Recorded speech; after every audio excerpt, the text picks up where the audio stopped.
Hello friends, welcome to the channel. I am Poonam Dua from MN Education Academy of Literature, and today we are going to cover a very important poetry of Robert Browning. It is a dramatic monologue. The poetry's name is My Last Duchess.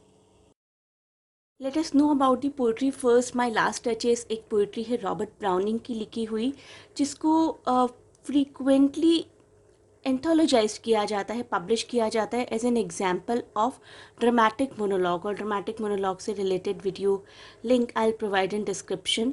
My last duchess एक dramatic monologue है written by Victorian poet Robert Browning in 1842. Victorian era 1837 से 1901 तक के era को कहा जाता था the period of queen Victoria.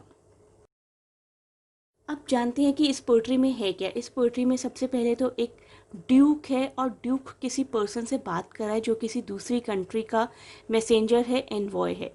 So Duke uses a painting of his former wife, ex wife, as a conversation piece.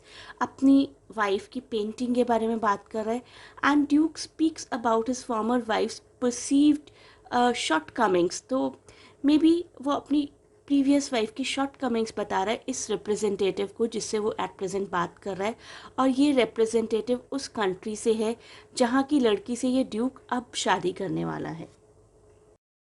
Can say my last duchess is a narration by Duke to an envoy to representative to ambassador of another country whose daughter the Duke is about to marry soon.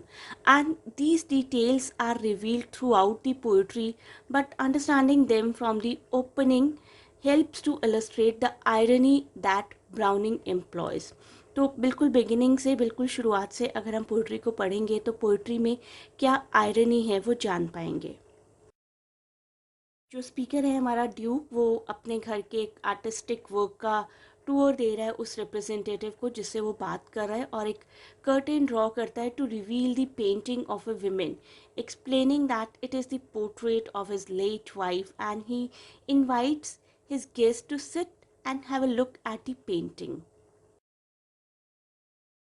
So as they look at the portrait, at the painting of the Duchess, the Duke describes her happy, cheerful and flirtatious nature which had displeased him.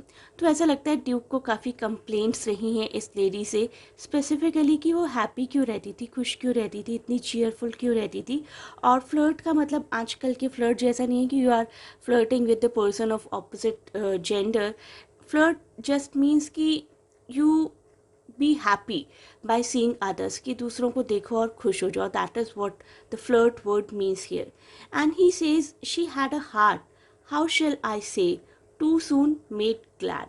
These lines are really important. तो इस Duke को बड़ी परेशानी होती है कि उसकी wife के पास एक दिल था, अपना दिल, खुद का दिल, जिससे वो सोच सकती थी, जिससे वो बड़ी जल्दी खुश हो जाती थी लोगों से मिलकर, जिसकी वजह से. And too soon made glad, इस लाइन का मतलब ही यही है कि she was a queen, she was not suppose to be happy, meet with people. उसको तो अपना एटीट्यूड दिखाना चाहिए था as a queen, but she did not have any attitude. She use to be happy with people. Life के बारे में further बात करता रहता है ये duke, and he goes on to say that his complaint of her was that it was not her husband's presence only that made her happy.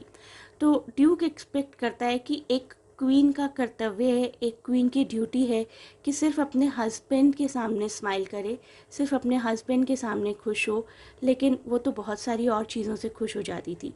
I gave commands that all smiles stopped together. तो Duke कहता है कि मैं भी एक Duke हूँ, मैं एक किंग हूँ, मैंने भी एक सॉल्यूशन ढूंढ लिया, वो इतना स्माइल करती थी. तो I gave commands that all smiles stop together. अब इस लाइन से हम क्या इंटरप्रेट कर सकते हैं. इस लाइन से कई मतलब निकल सकते हैं, नॉट नेसेसरी कि सिर्फ अपनी वाइफ को मारने के ही ऑर्डर दिए. This could be interpreted as either the Duke had given commands to the duchess to stop smiling, और commands for her to be murder, to be killed. He now keeps her painting hidden, whatsoever he now keeps her painting hidden behind a curtain. तो अब उसकी painting को वो रखता भी है तो एक कर्टेन के पीछे, जिस कर्टेन को वो खुद ही अनवेल करता है. दैट मीन्स उसने अपने आप को एक अथॉरिटी दे दी कि अपनी प्रिंसेस की, इवन स्टैच्यू की, इवन पेंटिंग की स्माइल भी किसी को दिखानी है तो वो मेरी परमिशन के द्वारा होगी. I will unveil this curtain and then only anybody can see the portrait of my previous wife.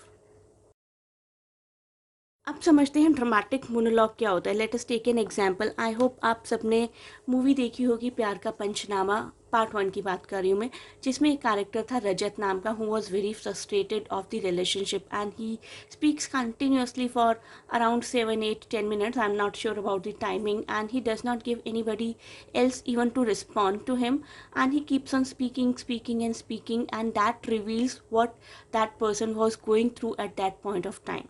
तो इस तरीके के dialogues basically I must say, जिसमें कि किसी दूसरे पर्सन को बोलने का मौका नहीं दिया गया. And we come to know about the psychology of the speaker. Those kind of utterings are called monologue, dramatic monologue. So a dramatic monologue is a poem in which a speaker addresses another person who does not answer back. That is why it is dramatic monologue rather than a dialogue. Dialogue दो लोगों के बीच में होता है ना, लेकिन mono का मतलब ही होता है सिंगल. तो it is monologue, that means a single person is speaking. My last aches बहुत ही क्लासिक एग्जाम्पल है ड्रामेटिक मोनोलॉग का. जो हमारा ड्यूक है वो एड्रेस करता है एक एमिसरी को, एक मैसेंजर को जो कि दूसरी कंट्री से आया है to arrange his next marriage. और ऐसा लगता है कि ड्यूक उस पर्सन को या तो इम्प्रेस करना चाह रहा है या फिर एक तरीके की वार्निंग देना चाह रहा है कि मेरी प्रीवियस वाइफ बहुत स्माइल किया करती थी मेरी परमिशन के बगैर, तो उसका तो पोर्ट्रेट यहाँ पर टंगा हुआ है. तो maybe it's kind of a warning to that person कि तुम्हारी जो लड़की से मैं शादी करने जा रहा हूँ उस तक ये पहुँच जाए कि अगर वो भी स्माइल करेगी तो उसका पोर्ट्रेट भी कहीं इसी दीवार पर ना लटक जाए. So for instance, he shows himself to have been jealous, a narcissist kind of person who just thinks about himself, and a controlling person in his relationship with his now deceased, now dead wife. तो हमें कहीं ना कहीं इन lines के through speaker की personality का, speaker के narcissism का, स्पीकर के कंट्रोलिंग होने का, स्पीकर के जेलस होने का पता चलता है. तो जब भी हमें किसी मोनोलॉग के थ्रू स्पीकर की साइकोलॉजी का भी पता चलता है, then we call it dramatic monologue. In short, I'll say my last touches is all about power. The political and social power wielded by the speaker. Power becomes the major theme of this poetry. Ki the Duke is showing his power, first thing. Second thing, his attempt to control the domestic sphere, his marriage as well, in the same way that he rules his lands. तो एक king का कर्तव्य क्या होता है कि king को अपने लैंड्स को रूल करना चाहिए, लेकिन हमारा ये किंग शायद साथ साथ अपनी वाइफ को, अपनी क्वीन को भी रूल करना चाह रहा है. So power and possessiveness are the basic theme of this particular poetry. In the next part of the poetry, we will go for a detailed analysis of this one. Please do not forget to watch that video too. You will get a very clear understanding of this poetry to appear in any kind of exam.